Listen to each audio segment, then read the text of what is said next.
vyskúšať to, či to dieťa inklinuje k tomu, ale vôbec by som sa toho nebal. Ale to je to, čo hovoríte, to možno nepochopenie, že niekto si predstaví proste, že to je o hrách, hej, ale je to podľa mňa veľmi dôležitý rozvoj a sme to spomínali, tie deti rozvíjajú kreativitu, rozvíjajú digitálne zručnosti, hej, čiže to nie je len o tom, ale logické myslenie, hej, matematické zručnosti, to všetko v tej hemisfére a v tých kružkoch je.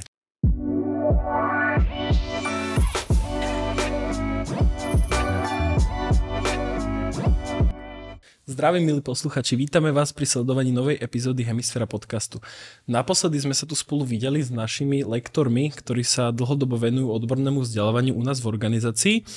No a dneska by som tu rád privítal asi jeden možno z tých najkľúčovejších a najdôležitejších pilierov, ktoré takisto pre nás v Hemisfére znamenajú veľmi veľa. A máme tu práve zástupcu teda základnej školy, kde decka zo základných škôl práve tvoria ten náš hlavný pilier a tvoria práve tú cieľovú skupinu, ktorej sa najviac venujeme. A preto som si dneska pozval sem k nám ako hostia pána riaditeľa Saučinského zo základnej školy Mudroňová. Takže týmto by som vás tu chcel privítať a dať vám možno na začiatok hneď takú otázku, že všetci evidujeme vlastne rebríček INECO, v ktorom ste sa umiestnili ako jednou, alebo teda najlepšou školou na Slovensku, teda zo základných škôl, tak možno ako sa na toto pozeráte vy a čo je tá vaša esencia, tá pridaná hodnota, ktorou by ste možno vedeli motivovať týmto štýlom aj možno ostatné základné školy, alebo čo robíte teda inak, že ste úplne na tom začiatku toho rebríčku? Dobre, ďakujem veľmi pekne za pozvanie. Áno, na jednej strane by sme sa mali tešiť tomu, že sme na prvom mieste, minulý rok na 5., tento rok na prvom mieste v rámci celého Slovenska, v rámci základných škôl, ale na druhej strane treba aj povedať, že berieme to s nadhľadom, tento rebríček, lebo považujem tento rebríček INECO za neúplne komplexný a neúplne optimálny. Na druhej strane áno, je to aj nejaké zarazúčnenie pre prácu našich učiteľov za to, čo robia, že sa umiestňujeme na týchto popredných miestach. Čo je tou pridanou hodnotou? Možno tou pridanou hodnotou celý ten rebríček je postavený na výkon, konkrétne na testovanie 9.5, tak možno práve to, že my považujeme a v rámci školy ako kľúčové práve čitateľskú gramotnosť a matematickú gramotnosť ako kľúčové veci, čo sa prejavuje aj tým, že máme zvýšenú dotáciu hodín matematiky na 2. stupni, takže toto sú všetko také maličkosti a plus samozrejme, čo si budeme hovoriť, potenciál našich žiakov a našich detí je vysoký, takže bol by hriech ho nevyužiť a vďaka teda našim učiteľom sme tam, kde sme. Všetci vieme a vlastne to je aj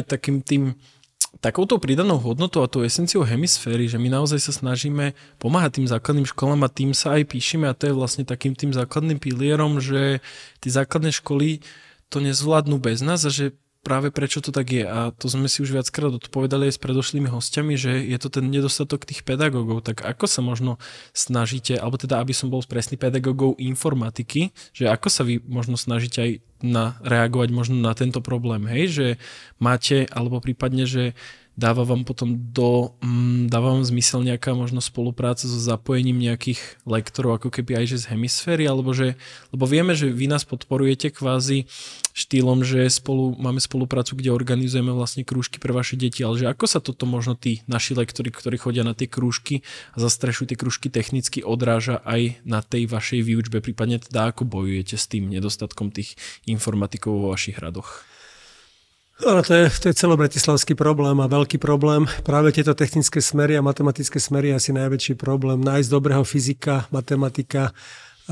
v rámci Bratislavy je veľmi náročná, informatika ani nehovoriac. Tu som snad ani živého informatika nevidel posledné roky, ktorý by sa nám hlásil. Takže toto vnímame ako veľký problém.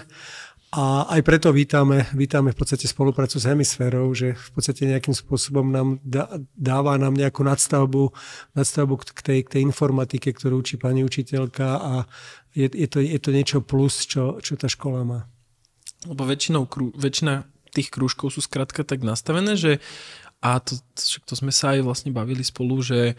kvázi väčšina tých škôl pracuje s tými krúžkami tak, že sú to ako keby nejaké nadstavby, že si nie úplne púšťa k sebe a dovnútra vlastne nejaké externé organizácie, ktoré sa týmto veciam venujú. S tým, že ale niekedy možno, že aký je možno rozdiel v tomto, že keď si teda tá pani učiteľka, čo ste spomínali informatiky, urobí nejakú nadstavbu krúžku vlastne, že vlastného krúžku, alebo teda na ten predmet, čo sa preberá v rámci formálnej výučby a potom, že keď napríklad, že v porovnaní s organizáciou ako je Hemisféra, ktorá si tam prináša kvázi tú pridanú hodnotu a prináša ako keby zase tých odborníkov z praxe, hej, že veľa škôl sa na toto pozerá takým štýlom, že si to necháva ako keby na svojej úrovni, že prečo možno by ste odporúčili aj ostatným školám, aby si vedeli vlastne, aby si pustili dovnútra aj nejaké takéto externé organizácie? Áno, ja v podstate vnímam ako až 4 prístupy základných škôl. Jedna je taká, ktorá si vôbec po obede nepustí do školy vôbec žiadnu nejakú kružkovú činnosť, lebo majú školský klub detí. Potom je druhý typ škôl, kde práve tí učitelia po obede vedú tie kružky. Ale my sme si vlastne prešli všetkým a vyhodnotili sme, že práve to tretie, to znamená osloviť odborníkov, osloviť externé organizácie, je asi najväčšou pridanou hodnotou. A teraz sa nebavíme len o Hemisfére a teda o tých digitálnych zručnostiach rozvoju, ale čo sa týka aj športových krúžkov, základné umelecké školy, výtvarný hudobný odbor, jazykové školy, čiže určite stojí to za to, aby to prišli, keď chceme tú kvalitu dať, aby to prišli proste ľudia z externého prostredia. Čiže to bol takým tým základným a hlavným pilierom, ktorý vás možno tak oslovil pred tými 6-7 rokmi, keď sme spolu začali vlastne spolupracovať, hej? Že... Áno, letí to neuveriteľným spôsobom. Jednak sme nemali my ani vtedy veľmi kapacitu na nejaký krúžok. Niečo sme tam mali, ale sme si to vyhodnotili, že to v podstate nie, tak veľmi som vtedy privítal váš vstup do školy pred tými rokmi a teším sa, že tá spolupráca sa postupne rozvíja a narastá.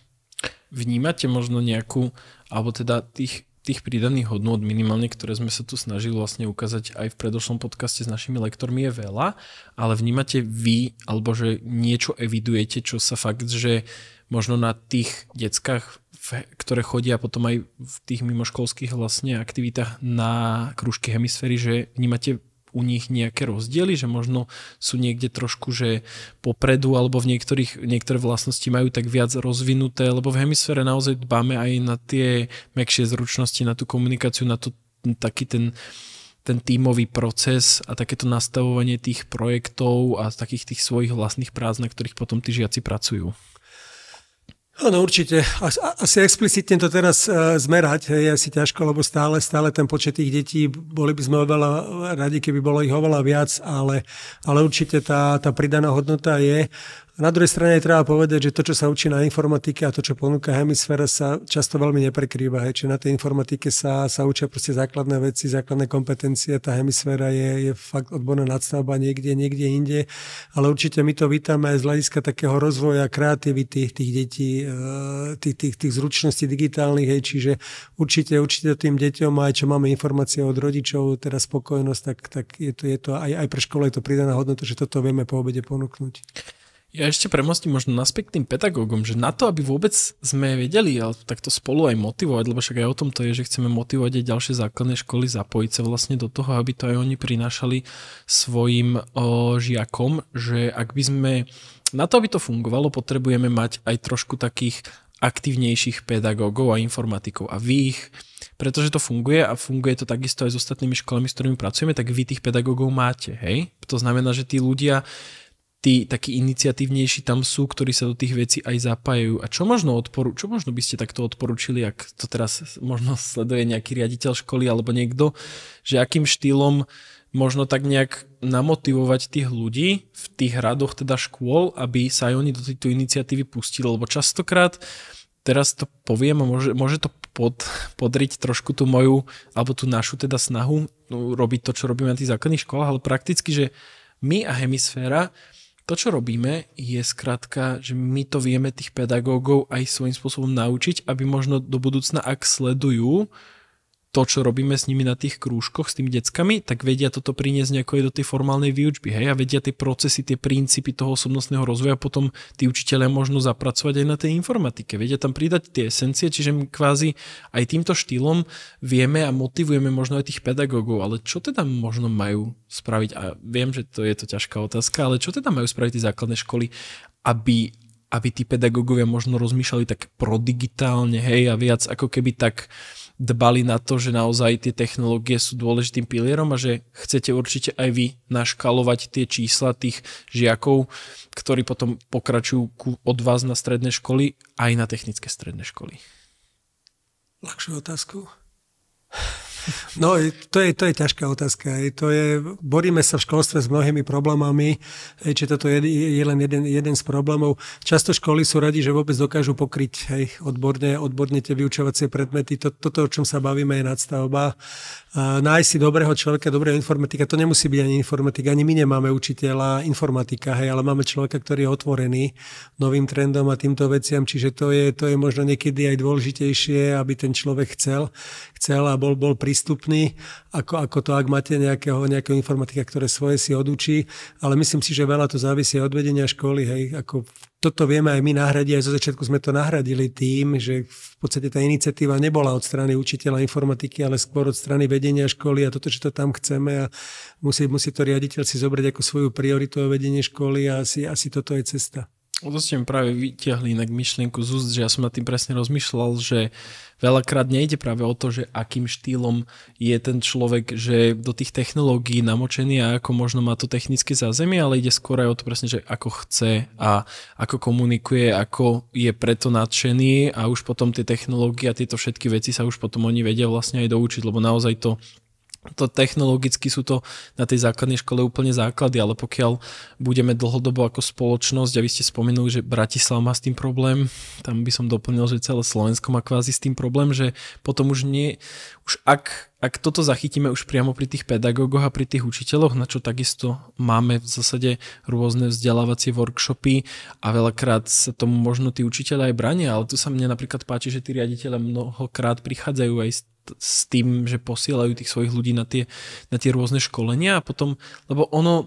ten problém začína pri tom koreni, pokiaľ je jednak problém nedostatok pedagógov, ale ak je už aj nedostatok, alebo aj dostatok pedagógov, tak kvázi tí učitelia to technické zázemie potom zase majú slabšie, hej? A pokiaľ ho oni majú slabšie, tak je ťažko ho presunúť aj na tých študentov a žiakov a potom je to vlastne celý taký reťazový problém, ktorý potom vytvára to, že na tie technicky zamerané stredné školy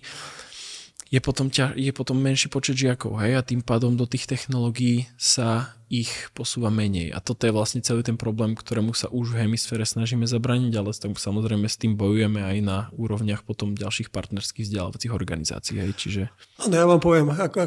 len zvorazím to, čo ste povedali, hej, dôležitá úloha je ten učiteľ, hej, to je základná vec, ako príklad minulý rok sme mali učiteľa techniky, ktorý mal aj školenia s 3D tlačiarňou, čiže bola zakúpená 3D tlačiareň, rozbehli sme teda prácu s 3D tlačiarňou, ten človek v podstate nám odišiel na techniku a 3D tlačiareň momentálne máme v podstate v skrini, lebo nie je človeka, ktorý by ju vedel momentálne využiť a použiť, takže potrebujeme zase nájsť možnosti a možno práve toho učiteľa informatiky, aby aj túto oblasť jednoducho pokryl. Uh-huh. Určite to tam je potom dôležité zastrešiť a toto sú tie veci, ktoré vieme vlastne a my sa snažíme aj s hemisférou priniesť možno tú expertízu aj z toho neformálneho vzdelávania a pomôcť tým partnerským základným školám aj v tom formálnom vzdelávaní. To znamená, že poslať tam naozaj nejakého odborníka a aj do budúcna kvázi aj na tie hodiny, hej, aby vám vedel vlastne zastrešiť to vzdelávanie aj z tohto pohľadu. Vy nie ste iba riaditeľom školy, ale ste vlastne aj pedagógom, tak ako sa možno presne na tento pohľad, že pozeráte, že viete sa na to pozrieť možno aj z pohľadu tých pedagógov, lebo niekde tam, a to je zase, hej, že je to zložitý problém a nebudeme úplne zachádzať asi do detailov, ale niekde tam v tom školstve musí byť kvázi nastavené niečo zle, že pre tých mladých skrátka nie sú zaujímavé tie ponuky na tých základných školách, či už je to kvôli finančnému hodnoteniu alebo kvôli tomu, že ak sa na to pozriete aj z pohľadu pedagóga, takže ako možno vieme bojovať, a to je taký odkaz aj aj pre tie vyššie rady možno, že ako proti tomuto môžeme bojovať, aby sme na tých základných školách. Lebo ja napríklad, keď sa pozriem, alebo ľudí, ktorých máme my v našich radoch, alebo teda tak ľudia, tak kvázi majú takéto nadšenie, takú tú motiváciu chodiť tam aj za povedzme, že menšiu tú plácu, hej, ktorú za to dostanú, lebo chcú šíriť ako keby to dobro, ale že takto to nemá každý. A veľa ľudí nám aj odchádza do zahraničia a to je zase ten jeden z tých problémov, že ako. A toto je vlastne to, čo aj Hemisféra sa snaží podporiť, hej, že my, a to je presný úkaz toho, čo sme tu mali v minulom podcaste, že tu sedeli vlastne naši dvaja najsilnejší odborníci, ktorí začali na Gamecraftoch vlastne, prepracovali sa cez Hemisféru, naučili sa komunikovať, naučili sa vlastne rôzne mäkšie zručnosti, teraz učia v Hemisfére a teoreticky, prakticky Hemisféra vychovala už nie zo pár, ale proste v desiatkách čísel vlastne, že ľudí a pedagógov, čiže aj takýmto štýlom sa nejako snažíme pomôcť. A potom ich práve namotivovať, že keď im niekto takto pomáhal na tých základných školách, tak aby aj oni šírili to svoje know-how na tých základných školách. Ale ako inak možno proti tomuto bojovať, keď proste nie sú pre nich tie pozície príjemné? Jasne, to sa zhodneme. Aj spoločenské postavenie učiteľa, finančné hodnotenie učiteľa, proste to sú problémy. A my potrebujeme dostať tých mladých ľudí, možno tých, aby si vyberali pedagogickú školu alebo školy teda učiteľského smeru, nie preto, že nikde inde ich nezobrali, ale my by sme mali tú top kvalitu z tých stredných škôl dostať na tieto školy, dostať informatikov práve do školstva, hej, to je cesta, hej, lebo v podstate ja vidím toto ako dostať tých odborníkov do škôl. A to, čo hovoríte, je krásne, ale to sa bavíme o jednotlivcoch. Je to, že idú vytvárať nejakú v rámci svojej dobrosrdečnosti, to idú robiť, ale toto nie je systémové riešenie. Ja čo vidím ako do budúcna, ako ďalší smer, možno, že práve tú Hemisféru dostať a vašich ľudí možno dostať do vyučovania. Nehovorím, že na každých hodinách, ale možno oživovať to práve vašimi odborníkmi tie hodiny informatiky, čo by mohlo byť zaujímavé a získať si tie deti, to, čo sa bavíme, čo je našou snahou na školy technických smerov, matematických smerov, aj na odborné školy, lebo tá tendencia stále na tie všeobecné gymnázia je proste stále cítiť. Je to tak. To je z pohľadu možno toho pedagóga, ak by ste sa na to pozreli možno aj z pohľadu rodiča, tak vnímate, že je toto naozaj, alebo že mali by ste potrebu prihlásiť svoje deti do krúžku, lebo veľa rodičov, preto to aj vravím, že práve že odsudzuje už teraz v takomto veku, že už hneď by tie decka mali byť na tých počítačoch a tráviť čas na tých počítačoch, ale veľa ľudí sa na to podľa mňa pozerá aj z toho zlého pohľadu, že úplne nerozumie, že to nie je iba to hranie hier, ale že to aj tvorenie hier. Čiže ako by ste sa na to pozreli možno aj z pohľadu rodiča, hej, že sú tu nejaké takéto krúžky a možno, že dbať naozaj aj na tie technológie, na tú digitálnu dobu, ktorá nás vlastne tak trošku aj pohlcuje. Áno, ja vidím ale inde problém u niektorých rodičov a to, že oni by chceli všetky krúžky. Hej. Toto je skôr vidím problém, čiže máte rodiča, ktorý dieťa je schopný prihlásiť na vytvarnú, hudobnú, tanečnú, šport, hej, všetko chce stíhať, čiže skôr toto vidím problém a tie deti sú potom vyčerpané, unavené z toho a neplní to vôbec žiaden ten cieľ, takže skôr vyskúšať to, či to dieťa inklinuje k tomu, ale vôbec by som sa toho nebal. Ale to je to, čo hovoríte, to možno nepochopenie, že niekto si predstaví proste, že to je o hrách, hej, ale je to podľa mňa veľmi dôležitý rozvoj a sme to spomínali, tie deti rozvíjajú kreativitu, rozvíjajú digitálne zručnosti, hej, čiže to nie je len o tom, ale logické myslenie, hej, matematické zručnosti, to všetko v tej hemisfére a v tých kružkoch je. Pre takúto, ak ste teraz spomenuli,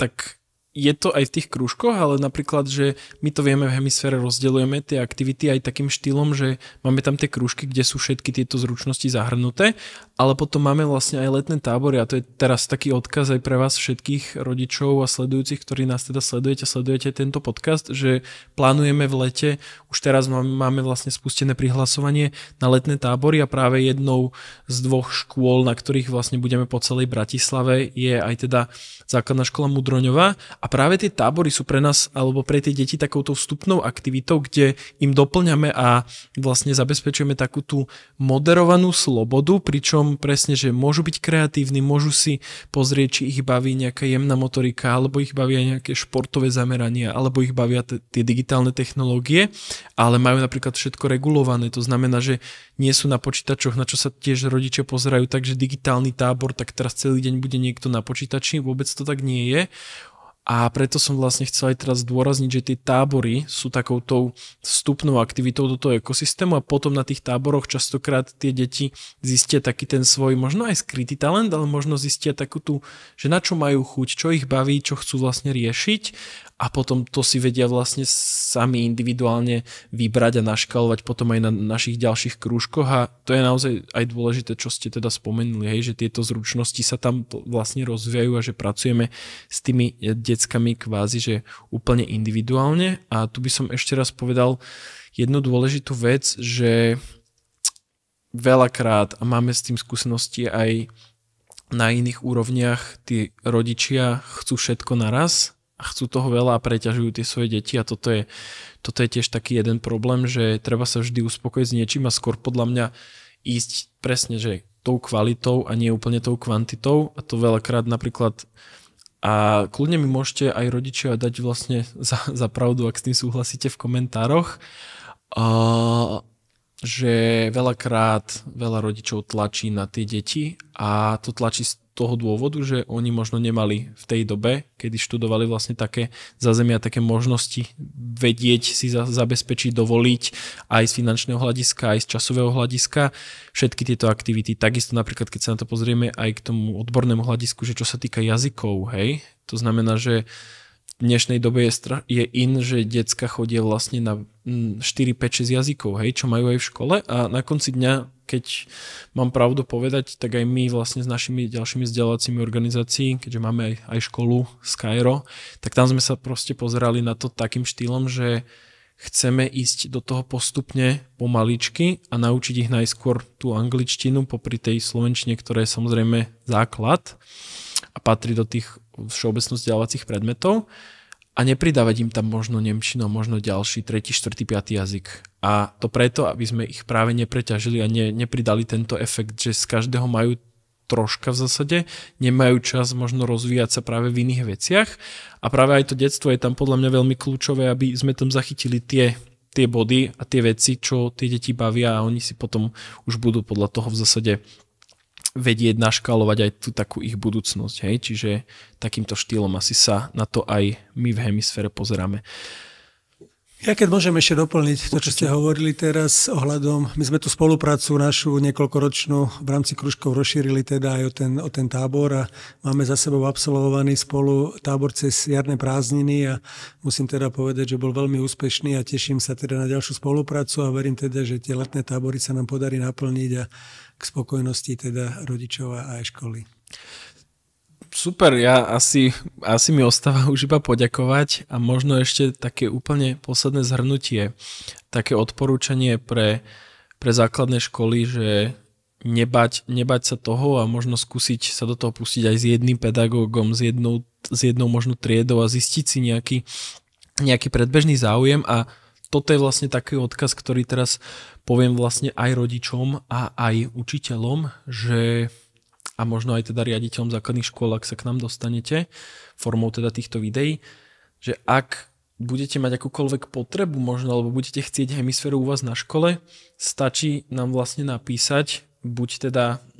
na info@hemisfera.sk alebo si pozrieť naše webové sídlo hemisfera.sk, ale veľakrát nám ľudia pomáhajú a tak vlastne pomáhajú aj sebe, keďže potom dáme dokopy nejakú spoluprácu a vieme ako keby pokračovať v týchto vzdelávacích aktivitách takým štýlom, že si rovno, že sa vlastne neboja a idú do toho iniciatívne a rovno veľakrát aj rodičia si spravia ten nábor, hej, že naozaj, že možno sme na Mudroňovej u vás otvorili povedzme, že 2 alebo 3 dní v týždni krúžkov, čo je neštandard oproti ostatným základným školám, s ktorými spolupracujeme. Tam je toho vlastne 1 až 2 dní, čiže menej. Ale že naozaj, ak niektorí rodičia vidia potrebu a možno práve vedia, že nás zbierajú 15-20 detí na jeden deň v týždni, ktorý povedzme nepokrývame, tak sa nám vlastne vedia prakticky ozvať aj rodičia, vedia sa ozvať aj vám, vieme spolu ako keby dať dokopy tú spoluprácu. A toto všetko smeruje v zásade k tomu, že čím viac žiakov do toho prakticky zapojíme, tak tým viac detí bude vedieť, alebo tým viac deťom aj takisto aj rodičom pomôžeme presne takým tým nastavením tých prvých cieľov a takých tých ich úplne skrytých talentov, ktoré práve je veľmi dôležité, že ich zistujú už na tej základnej škole. Takže to by bolo od nás asi všetko. Ja vám teda veľmi pekne ďakujem, že ste tu s nami boli a držím palce, a aby ste sa umiestnili v tomto rebríčku tak vysoko aj v zásade ďalší rok a aby sa vám podarili všetky aktivity, ktoré spolu ešte, alebo teda nám podarili všetky aktivity, ktoré spolu budem plánovať. Ďakujem pekne aj vám všetkým za sledovanie a v prípade akýchkoľvek otázok sa akokoľvek, kedykoľvek vyjadrite v komentároch, prípadne sledujte naše sociálne siete, kde budeme prinášať vlastne viac informácií. Už teraz teda máme spustené prihlasovanie na letné tábory. Máme tam aj možnosť, ktorú sme doterajšie roky nemali, a to je možnosť zaregistrovať sa do 35. na akýkoľvek, alebo teda s možnosťou výberu turnusu neskôr, to znamená, ak už viete, že chcete ísť na Game Camp alebo teda na letný tábor Hemisféry, neváhajte a viete sa zaregistrovať aj na túto variantu a viete si potom neskôr, keď už budete mať rozplánované leto, vybrať tú vašu aktivitu. Ja vám teda, pán riaditeľ, ďakujem ešte raz za účasť v dnešnom podcaste. Pekne za pozvanie, pekný deň. Ja vám teda ešte raz všetkým ďakujem za sledovanie a vidíme sa pri ďalšom podcaste.